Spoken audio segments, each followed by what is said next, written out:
Hey guys, welcome back to Through the Screen. I'm Charlotte. I'm Erika. I'm Emily. We hope you've been enjoying our episodes so far, liking, commenting, and sharing with your friends. If you've missed any of them, head on over to our channel and watch, and if you're not already, be sure to subscribe while you're there. This week we will be discussing an important animal issue, so we hope you follow us once again as we join together via Skype to bring you conversations through the screen.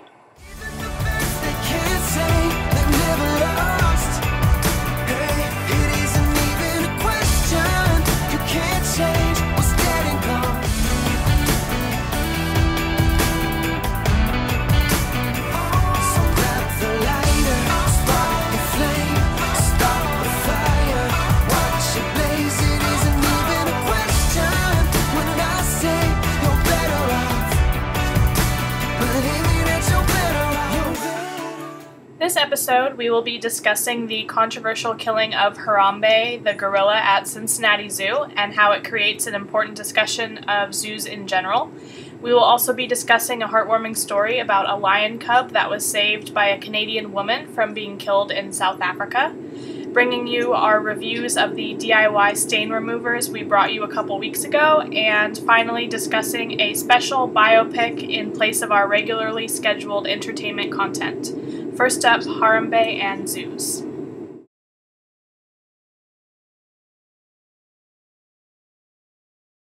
This week for our main topic, we wanted to discuss the controversial issue of the gorilla Harambe killed by keepers at the Cincinnati Zoo. After a 4-year-old boy made it past multiple barriers and fell into this enclosure, there are many arguments surrounding this issue, which we wanted to briefly discuss, but ultimately we want to relate this issue to zoos and captivity in general, relating the Harambe incident with past zoo encounters and issues that made it into the news. So what do you guys think about this topic?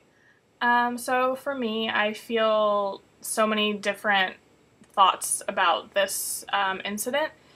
Ultimately, a lot of people blame the mother, and I kind of put blame on the mother too. I mean, I understand that kids are fast, but if you read the article one of the articles that talked about it, it was saying like he went through like 3 different kinds of barriers, and not only the mother, but I'm just kind of wondering how nobody around that area also didn't see the boy.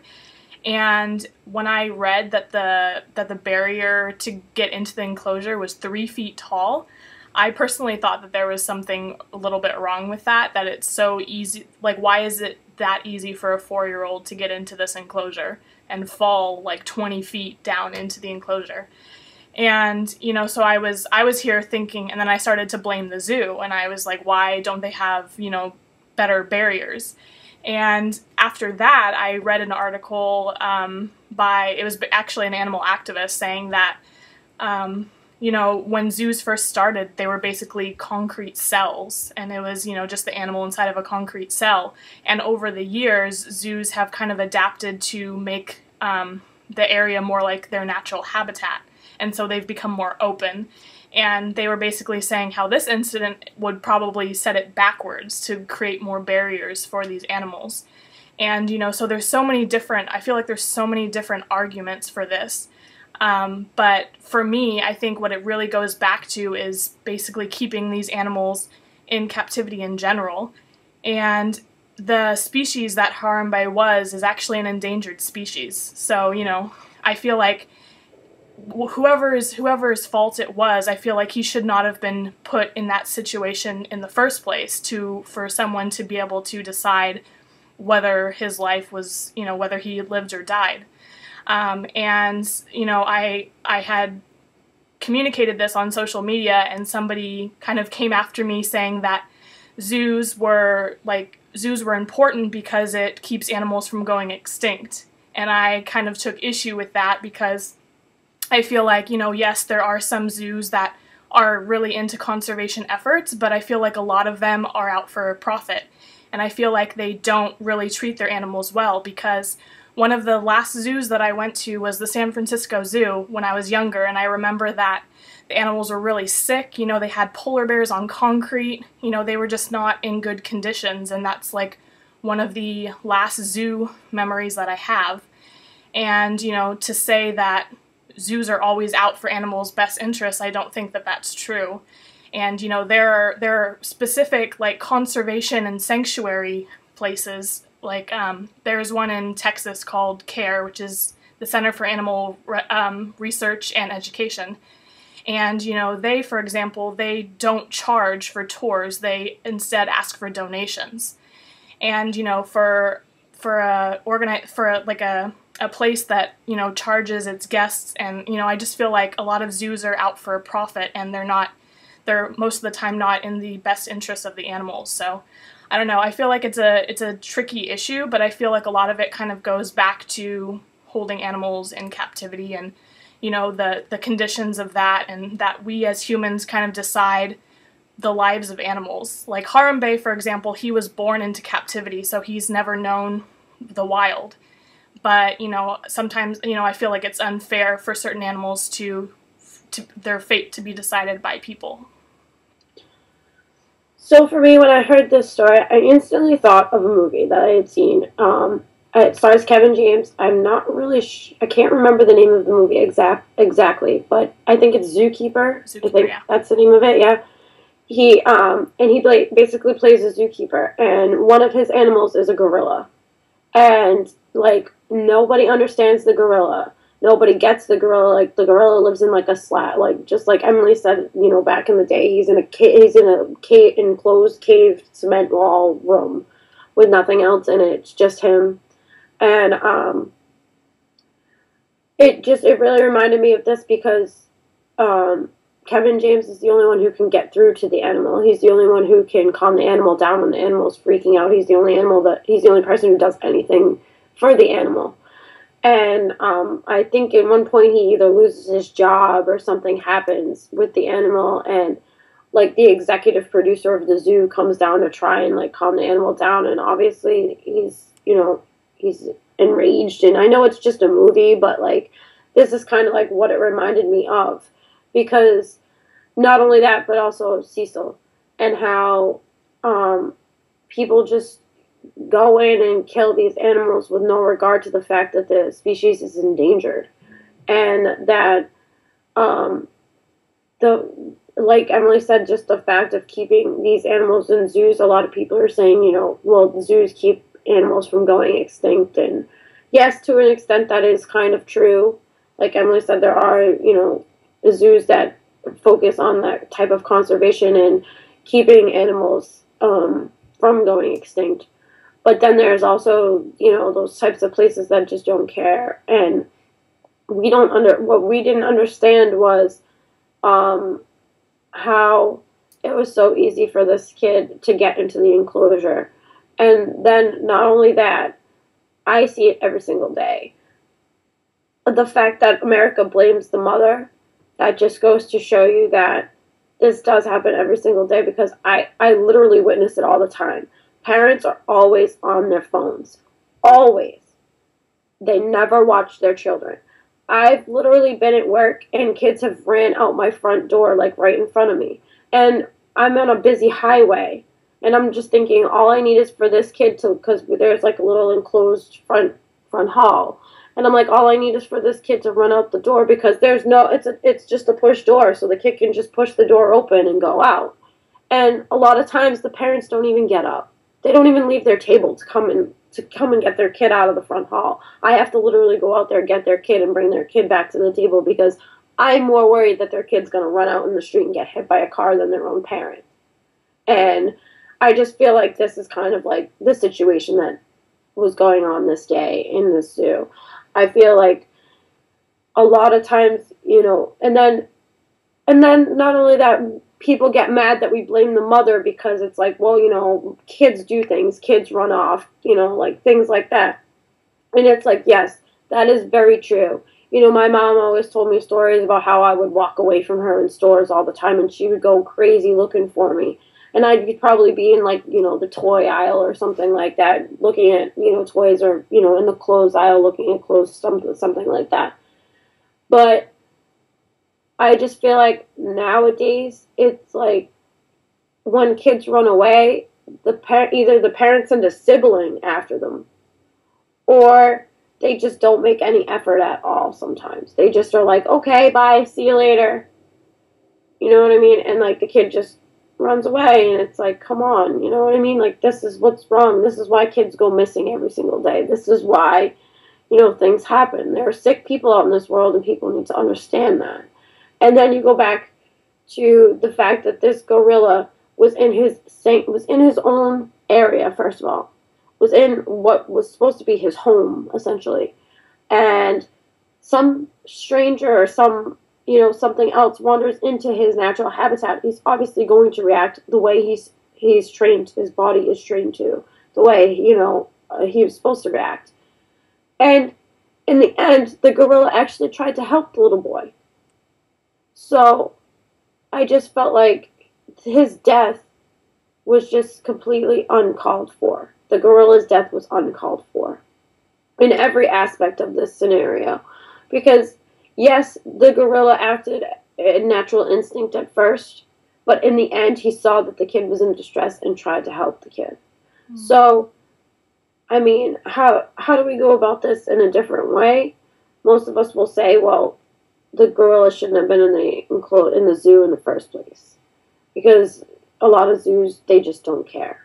We need to focus more on sanctuaries and less on profit and less on greed and more on love, which is something we've been talking about this entire time with this whole web show. Is this world needs to stop focusing on entitlement and greed, and that the world owes them something because they live in a free country, so they think that, okay, well, this world owes me something. No, that's not the case. You live in a free country because somebody else gave their life for you to live in a free country. That does not mean anything in this world is free. And it really it boggles my mind, the amount of entitlement I see in one day. It really just boggles my mind. Even around my own, coworkers and, people like that, I hear it all the time. People feel like they're entitled, and it needs to change because that's part of what's wrong with this country. So I actually have a lot of thoughts on this, and it's really hard for me to put them into words because mainly I'm just really shocked with everything. I think the main thing is zoos shouldn't be a thing anymore. Sanctuaries, yes. Like Emily and Charlotte said that there are some zoos, or I guess they're mostly like sanctuaries, but like there are zoos where it's not about profit, but it's for conservation. Is that what you said? Conservation. Yeah. But it's so hard for me because I work with children. I love children to death. Like I want like tons of kids, and like I'm a huge animal lover.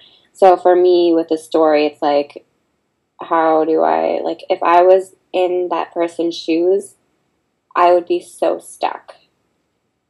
Because, like, I don't know, if I was a gorilla, let's just say I was a gorilla, and I was stuck in a zoo, and I was down in my little home doing my own thing, and this child came falling from the sky and just dropped in front of me. I've never had really human contact. I don't know if it's food. I don't know. I don't know why it's there. So I can understand the gorilla like being curious because animals are naturally curious. They're going to approach, and the child is crying. Like I'd be crying too. So of course, like this, like 400 pounds. He's really heavy. 400-pound gorilla approaching a child. Yes, everybody up ahead is going to be screaming. And they're probably making it worse because it's freaking the gorilla out. In those moments, you need to stay calm. Like, it was just so idiotic when I was reading everything about, like, everyone screaming at the thing and causing a ruckus because it's going to fire up the gorilla.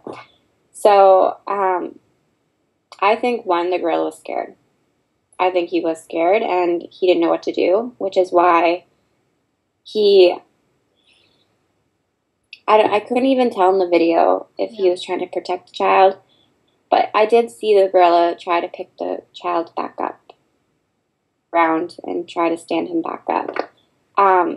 But when he grabbed him by the leg and started dragging him from one end to the other, literally, I read this thing where it takes just a little bit of water for someone to drown. And, like, that's when I was like, oh, my God. And that's when my mothering, I'm not a mother, but like, that's when my mothering instincts, like, hit. And I'm like, I can't watch this. So I shut down the video. So I actually didn't see anything past that. Picking the child up and dragging him from one end to the other. As for the mom, it's really hard because it's hard for me to think about how not only the mom, but anybody else wasn't able to see this child climb. Because we do live in a society where everyone is on their phones. So, but I don't know if they were on their phones. Like, I don't know. They could have been distracted by the zookeeper explaining about the enclosure. They could have had their eyes somewhere else. But I do know that children are fast. And like Charlotte said, like, it takes a split second for a child to just run up the doors. And I know, like, I'm a nanny, and, like, I work with the kids on a daily basis pretty much, and, like, it takes literally a second. Well, not a second, but, like, minutes. Like, you could just be, like, going pee for, like, 10 seconds maybe, and, like, they're heading for the stairs, or just, like, they're fast, very fast. And, I know some kids that I've nannied, actually. I was paying, like, complete attention to them, and just, like, I guess I just kind of, like, zone out at times. And they're getting into, like, a cupboard and something. I'm like, what are you doing? But obviously this is much different because it's a home environment versus a zoo. But it did make me really sad that everyone was attacking the mom. Because I know that the mom right now probably feels like absolute crap because she is being attacked verbally, like, a lot. For one, the gorilla's death. She's probably being held accountable for that. And then I know she's facing charges because she's being charged for neglect or something for not... Yeah, and I think they're actually trying to charge her for murder of the gorilla. See, there's that. And just like that, I know if I was in her shoes, I mean, I it's really hard to say that, like, oh, I'm perfect, I'd be watching my children, and that wouldn't happen. But things happen. So I know if I was in her shoes, like, I would probably be like, oh my God, like, my life is done, like, what is, like, but it's a really hard topic. Really hard to talk about. There's a lot of sides to it. But overall, I guess I'm more on the animal side because zoos shouldn't be a thing. Because if there wasn't a zoo, this wouldn't have happened, where a child was able to fall into an enclosure and, like, could have died, I guess, but the gorilla was fine, like, but yeah, I can't choose, like, oh, I'm with the mom, oh, I'm with the gorilla. No, zoos are the main problem, and if we didn't have zoos, stuff like this wouldn't happen, and it's really sad that it takes events like this for people to reevaluate. Oh, like, after it went viral, people had been posting on Facebook and Twitter being like, I'm, like, boycotting zoos, and I'm not going to a zoo ever again, and zoos are so bad. And I'm like, you didn't see that before? Like, you're seeing that now because a child fell in and could have died. You're seeing it now versus, oh, there's, like, a polar bear on concrete. There's nothing wrong with that. Like, no. Like, how would you feel if you were just, like, I don't know, sitting in hay all day or something, like something that's not in your habitat normally? Like, it's just, it can be compared to SeaWorld too, because a lot of people never realized, you know, the full extent of why, you know, orcas should not be in captivity. until they watched Blackfish. And then they were like, well, now we're going to start boycotting SeaWorld. Yeah. So I feel like this is kind of like a similar aspect to it. You know, like people are now realizing, okay, maybe these animals shouldn't be in zoos. And, you know, kind of similar to orcas in captivity, maybe they shouldn't be in captivity either. Maybe we should be focusing more on sanctuaries and places where these animals can actually live out their lives in an actual habitat that is more like their natural habitat. I mean, another thing that it's related to this in a similar way is I was watching a thing on hurricanes the other day, and it was showing how in like the 1950s how certain areas were populated and how much the population has grown, and it literally showed, you know, the process of buildings being, you know, taking over basic land, taking over the, you know, these animals' habitats. That's another problem, is we are destroying their natural habitats. So therefore, even if we make sanctuaries and put them somewhere else, where is it going to be? Yeah. Because we've taken away all these, you know, natural, beautiful places of our country in order for people to expand their, you know, lives and grow in the populations. So, I mean, we kind of have to come to a point where, you know, we keep talking about how we need to regulate, control populations on, you know, bears, for example, like the Florida bear hunt. We had to limit their, you know, growth and population. For our own sake. Maybe we need to start worrying about our own growth and population, because it seems like, you know, people are kind of taking over everything. And I mean, there's going to come to a point where we're going to be like the T-Rex, and we're going to be the only ones left on the planet, and we're not going to have any other resources or anything else, and we're literally going to extinct ourselves. Mm-hmm. So, I mean, it's kind of a scary thought when you think about it that way, too. So, I mean, it's like, I'm not telling people not to have children, obviously, because that's not realistic. You know, obviously, people are going to populate no matter what. But maybe, I mean, you know, when somebody says, I don't have any children, and they're, you know, in their 50s, maybe you don't look at them like they're crazy, you know? Because it's kind of come to I'm just saying, it's kind of come to a point where we need to start focusing more, not just on the planet, but the animals that inhabit this planet, because if we don't, the planet's not going to function. Yeah. Mm-hmm. Yeah. Something Erika said earlier actually reminded me when she was talking about the video and how it wasn't really clear Harambe's intentions, and it kind of reminded me of how we try. I mean, because gorillas are, and you know, apes and monkeys in general are very similar to us, we try to kind of project what we think that they're feeling. And it's very difficult to do that, to try and understand and control another being. And it's kind of similar to, you know, tigers. Tigers are kind of have the personality of toddlers. You know, they'll be loving, and then in a split second they can turn and be very aggressive, which is why you should never have a wild animal as a pet. And, you know, even Jane Goodall, who has worked with apes for years and years, she released a very short statement about, you know, how she does kind of think that Harambe was being, you know, kind of protective of the boy. But even Jane herself was very brief about it, because it's very hard to tell these kinds of things. And, you know, there was actually an incident a few years ago, I believe it was in Chicago, but I'll correct it if I'm wrong. Very similar incident happens. A child did fall into a gorilla habitat, and the gorilla, I believe it was a female, actually lifted the child to paramedics.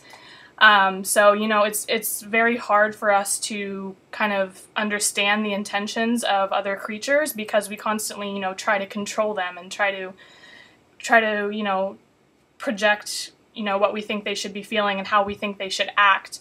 And, you know, like they were saying earlier, this is their home that they've established, and, you know, they're not used to other creatures kind of falling into this, and they don't know what to do, and obviously the screams didn't help either, you know. So I think it's just sad that we as humans kind of turn even lives, like actual lives of animals, into like a spectator thing.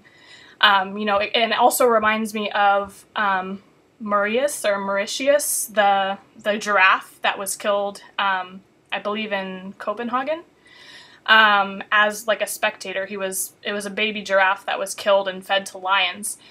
And, you know, and I just think it's ridiculous, the kinds of things that we've kind of numbed ourselves to, and that we think that we can take lives and just make them into like a spectator sport or a spectator activity. And I just think it's really sad, because now you have zoos like in Asia that are basically called death zoos, where animals are just like they're just bone thin. And, you know, we just keep on using animals and zoos as like spectator activities and family activities, very similar to SeaWorld. You know, I just think we have this very, what's the word? I don't know, where we just want things that are entertaining to us and at the expense of other creatures, and I just think it's really sad. So, I'm assuming most of you guys have already heard about this kind of news, but if you haven't, and you want to read about it, we'll link it all down below. And feel free to share your thoughts on it with us, because we do love hearing from you and we love other people's opinions. Yeah, just a warning, it's kind of like if you're going to watch the video and you have like a huge heart for like both children and animals, it's it's hard to watch. But other than that, there's your warning. You can watch the video if you'd like. But we'll link it all down below.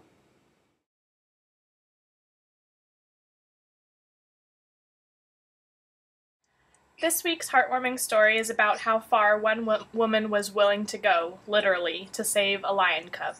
Back in 2013, Alexandra Lamontagne of Quebec, Canada, traveled to South Africa to volunteer at a wildlife facility.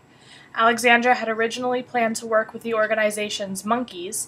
However, when she arrived, she was told that she would work with 5 lion cubs instead, who were preparing to go to a zoo in Denmark.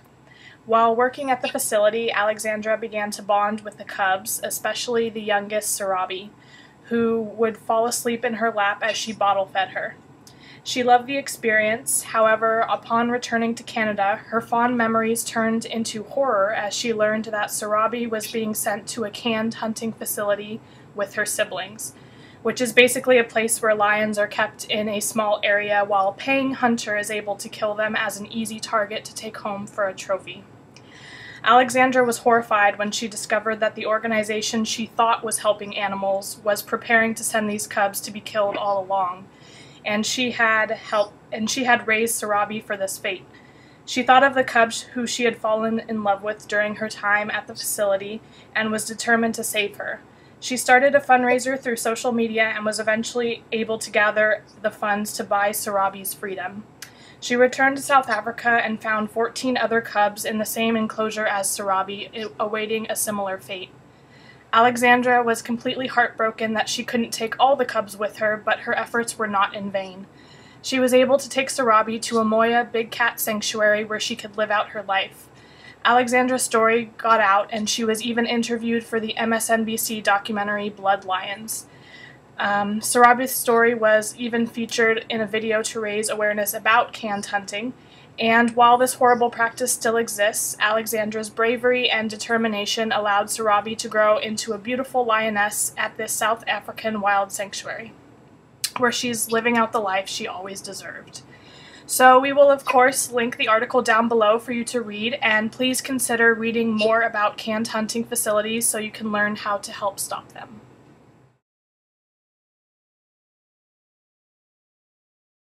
So last week we shared with you a few wacky do-it-yourself stain removers for things like wine, grease, and makeup stains.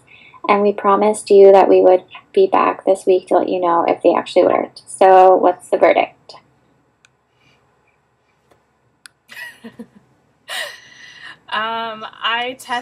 The first one I tested was ink, and supposedly you can use milk to get that out. So I drew like this dark heart on here, and mind you, this has been washed afterwards, so it did not work. But I did a lighter mark underneath it, and that actually did come out with the milk, and I washed it and it completely came out, but I just don't think it's worth the hassle, honestly, because I was just like pouring milk everywhere and like scrubbing, and I just didn't think it was worth it at all. The deodorant, getting deodorant out with denim, that worked too, but I mean, again, I wasn't like super impressed with it, so I don't know, I wouldn't really say that these worked. So, yeah, for me, none of mine worked either. Again, with the red wine, I felt the same way Emily did. Like, I was wasting perfectly good wine, pouring it out, just trying to get it out, to get the stain out, and it was not coming out, so I was just like, this is pointless.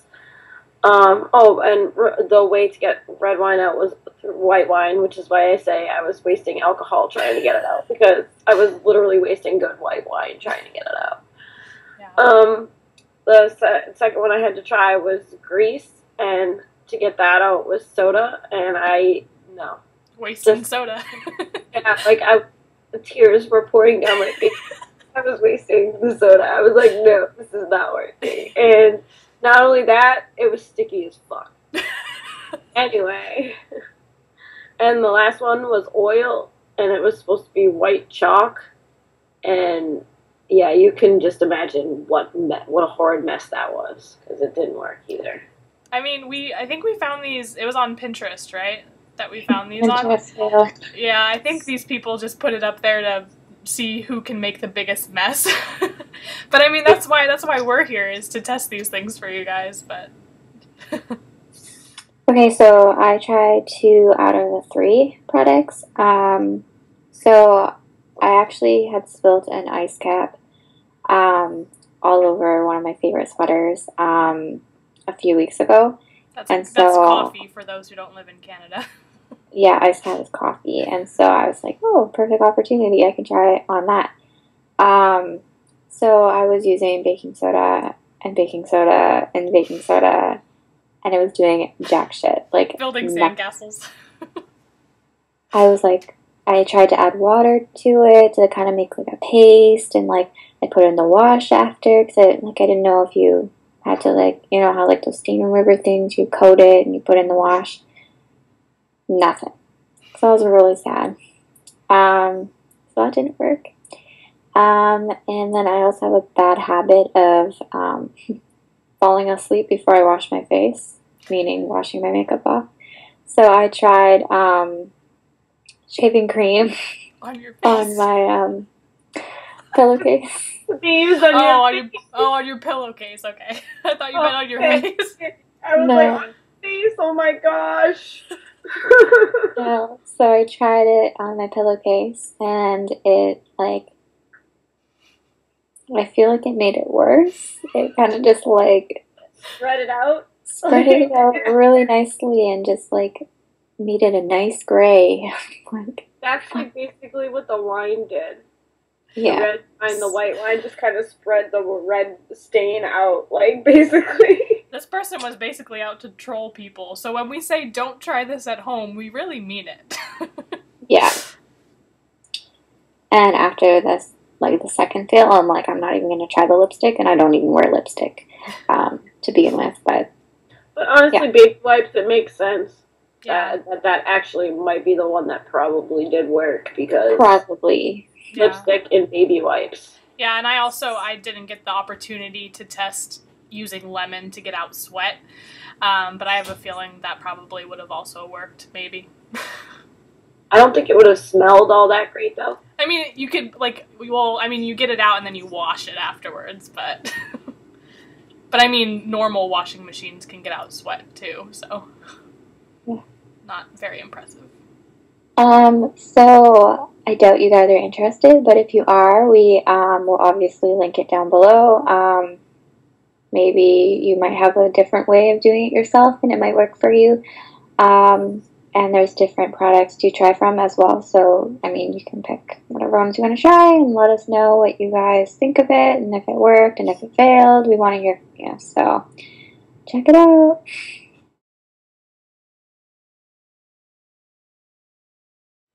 So this week for our entertainment, we decided to do something a little different because, as everybody knows, Dancing with the Stars ended last week, and Pretty Little Liars doesn't start until June 21st. So for the next few weeks, we decided to throw some surprise entertainment out there. And this week we chose Walk the Line, which is a movie biopic about Johnny Cash and June Carter Cash's life together. And it's a very interesting movie. It's very moving movie. It's something that shows a very deep-hearted past to an amazing person, and some things that most people may not have known about him in his personal life before the movie came out. So me and Emily have both seen the movie several times because it came out in 2005. But Erika, who had watched it with us the other night on Skype, and we had a good time. So what did you guys think of the movie? So, Walk the Line is actually one of my all-time favorite movies. I don't remember when I first watched it, but I remember I just, fell in love with it, because I love, forbidden love stories, and I love stories about struggle, so I really, really like it. You kind of, once you get into it, you kind of don't realize that it's 2.5 hours long, because, it just moves. I mean, it moves kind of slowly, especially at first. Yeah, at the beginning. Yeah, at the beginning. It's very slow, but then you get into it and you hear all of the amazing music and, you really start to enjoy it. And Reese Witherspoon is one of my favorite actresses, so I really enjoy it. And it wasn't until, a couple of years ago I actually read, an altering viewpoint of it to where his previous wife's family kind of spoke out and said that she was not depicted in a very good way, and that their relationship wasn't always rocky. There were good times, and that they were kind of upset that wasn't shown. But I mean, that's kind of the deal with every movie, because it's somebody's viewpoint, so you're always going to have differing opinions. But I mean, that made me sad a little bit, but I still really do love the movie, and I love the music, and I always love watching it with other people and showing it to them. And I just think his life was really, really cool. And when I went to Nashville with Charlotte and a few other people, we actually walked by the Johnny Cash Museum. And I remember I was really sad that I didn't get to go to his grave and all of those things, because this movie really made me really interested in his life. But I really do love it. I also wonder too with the thing about the ex-wife, the first wife. Mm-hmm. I mean, even if that was, really how their life was, how she was portrayed in the movie, of course she's going to say that because she came off looking like the biggest bitch in the world in the movie. And then to have this movie come out, however many years later, because obviously this didn't come out right away after all this happened. It came out after both Johnny and June had passed. Yeah. So it's of course she's going to come out and say that, because now she has nobody to kind of counteract her story. You know what I mean?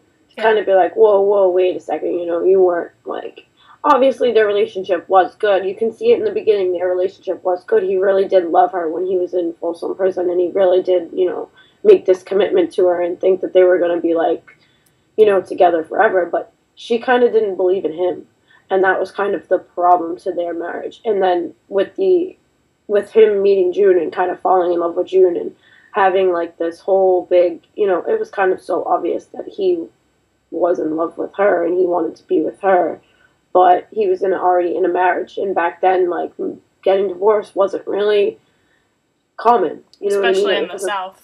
Yeah, exactly. It wasn't what everybody did. That's why, Reese Witherspoon, who plays June, she gets a lot of crap in the movie because she gets divorced a lot. And, she does. She gets a lot of crap from, her fans and stuff like that, being divorce is an abomination to the church and to Christ and all this stuff. So, I mean, it's kind of you see both sides of it. And Jennifer Goodwin, I believe, is the one who plays his ex-wife. She does a really, really good job in this movie because, I mean, I didn't know her before this movie. And then I don't know if Once Upon a Time was on then. I don't think it was. I think it started after Walk the Line came out. But I love her on Once Upon a Time, so it's kind of weird to see the marrying characters because she's so different on Once Upon a Time than she is in this movie. So it's kind of like you get to see the range of her acting too, which is really cool. So I don't really like the movie. It's something I wouldn't watch again. I had nightmares. I didn't like the music saws. I didn't like the drinking. It literally terrified me, so I went to sleep. But they had a good time. Not through all of it, though. You woke up for the end. Yeah. I mean, it is a kind of a dark movie, especially in the beginning. It's pretty... I mean, his life had a lot of turmoil in it. I would say most of the movie is dark, not just the beginning. Yeah, that's true. Like, I mean, the dude rips a stick out of the wall. Well, that's true. I remember that part, actually. Yeah, I definitely don't think the movie's for everybody. Especially if you're not, like, a fan of the music. Because then, like, even if... Like, besides the really dark stuff, you don't have, like, the music part, too. Yeah, you don't have the happy, upbeat part. Like, you don't like that part, so it's kind of like... Yeah, it's not for everybody, but we like it. Yeah. But then again, I like movies like that, too. Like, you know, you said you like movies that are dark and, like, you know, you have to kind of, like forbidden love stories and stuff like that. Like, yeah. I like biopics and like movies that tell somebody's story and somebody's actual life and true events and things like that. So I think that's why I really liked the movie too. Not only that, it garnered Reese Witherspoon an Academy Award. So you know it was had to have been a good movie if it gave her the Academy Award. So and Joaquin Phoenix was nominated, but he did not win. He matched his voice really well. I'm surprised. Crazy. It's very similar. I don't know if you guys have ever seen Ray. Yes. Oh my gosh, that's another really dark story. Another really dark story about somebody's true life. But, I mean, every time I watch that movie, it gives me chills because Jamie Foxx is, like, he could be Ray. And it's, like, so scary how well he did that movie, too. And he actually won the Academy Award for that movie, I believe. So, yeah. But I was kind of sad Joaquin Phoenix didn't win it for this one because I really thought he deserved it. And even when Reese Witherspoon won, she credited Joaquin Phoenix for her win because she was like, "Without you playing Johnny, I wouldn't have been June. Like I wouldn't have been anything." So I kind of appreciated that too when they won. Yeah. But anyway, guys, we will be back next week with a brand new entertainment. Not quite sure yet what that is, but we will surprise even ourselves probably with it. So. Tune in next week to find out what it is that we decide to watch. So this week, our chosen song of the week actually inspired our choice for entertainment, and that was Kesha's performance of It Ain't Me, Babe at the Billboard Music Awards on May 22nd. The song, of course, was originally recorded by Bob Dylan, but Charlotte and I really remember it from Walk the Line, as Johnny Cash, who was a fan of Bob Dylan, recorded it with June Carter a year after he did. So we thought we would tie in Kesha's amazing performance with one of our favorite films. The backstory for this performance, however, was not the happiest. Kesha, as a lot of you may have heard, has been having a lot of legal troubles as she has tried and failed to leave her contract with Sony after claiming to have been raped by music producer Dr. Luke. Unfortunately, this battle is still haunting her, as Dr. Luke's label, Kimosabe, attempted to forbid her from performing the song because they feared she would use it as a platform to discuss her legal battle. However, a few days later, after Kesha performed the song at a concert, thinking it would be her only opportunity, Kimosabe reversed their decision with the promise that the issue would not be discussed and allowed her to perform. And you can almost feel the raw emotion in her performance, and it's such a beautiful cover of the song and is guaranteed to give you chills. So, especially after hearing this story, what did we think of this performance? Well, for me, I've never really been like a huge fan of Kesha's music. Maybe because it's infectious and they play it so much over and over and over and over again on the radio till you get sick of it. But I've always been kind of a fan of her backstory. especially after watching her MTV documentary series a few years ago on just, her tour life and, her life in general in the industry and how she came up and the struggles that she went through and everything like that. Because there's a whole lot more to her backstory than just, this most recent horrific thing. Like, her past is not the greatest. So I kind of really related to that in a sense. So when this came out and we saw this performance, it really showed a different side of Kesha that we really were never allowed to see before. Kind of more a stripped down, emotional, very raw Kesha, whereas most of her songs are, pop music, dance, anthem songs that'll get you on the floor and be played all summer long. So I kind of really respected her a lot for coming out and, keeping her voice and not letting her voice be shut down, even though she was basically almost forced to. So it's kind of, like a relief. And I also think that had she not been forced to stay on that label, she might have sang a new song. But because she's stuck where she is at that label, she's not going to release any new music until she can get off that label. So, I mean, until then, we're going to have to listen to most likely anytime she performs anything, it's going to be a cover by somebody else.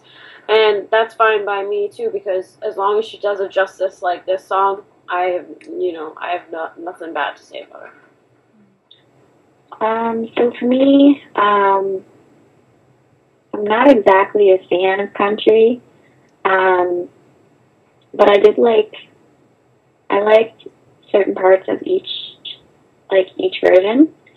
I definitely really liked the girl voice in the country version more than I did for Kesha's.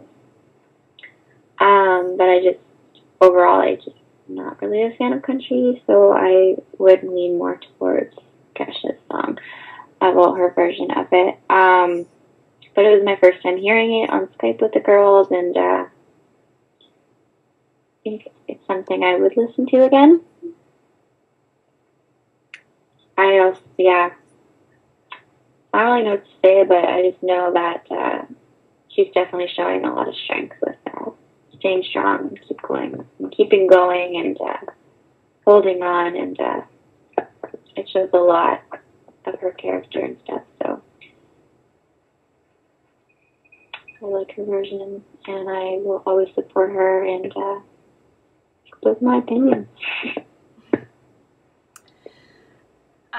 So for me, as I said in our documentary review, I am in love with Walk the Line, and that movie was the first time that I had heard the song, so I actually wasn't aware that their version was not the original one. I didn't realize that they were actually doing a cover. So that was actually interesting to me. So when I first heard Kesha's version of it, I'm like, oh, it's Johnny Cash. She's covering Johnny Cash, but Johnny Cash actually covered Bob Dylan. So I don't know, it was just interesting. But I really love her version of the song, that it's very stripped down and that you can just kind of feel the emotion and how she related it to her situation. So I really enjoyed that. I think there's things to be said about all three versions, but I mean, I think it was an interesting tie-in this week that we were able to do that and tie it in with our entertainment. And like both of them said, that I think she's showing a lot of strength throughout this, and we hope that that we will see more music from her in the future, and that she will eventually be able to rid herself of this record label, hopefully. But I mean, I think it's great to see that, with the songs that she usually performs, the pop songs, with that kind of genre, you always wonder, is it auto-tuned? Is it really this person singing? But with this performance, you can really tell that she has talent, and she really has those vocals. So that's why it was really nice to see, and it gave me a lot of respect for her. So we will, of course, link what we have down below. I'm not sure if there's a video, but we do have the audio of her performance. where you can check that out for yourself and let us know down below what you think. Okay guys, that's our show. We hope you enjoyed this installment of Through the Screen. If you did, be sure to like down below and also subscribe to the channel. We also appreciate any feedback you may have. We post new videos every week and we'd love for you all to join us and tell your friends. Next week we'll be discussing a brand new topic, so you won't want to miss it. Until then, thanks for watching, stay informed, and we'll see you next time. Bye. Bye.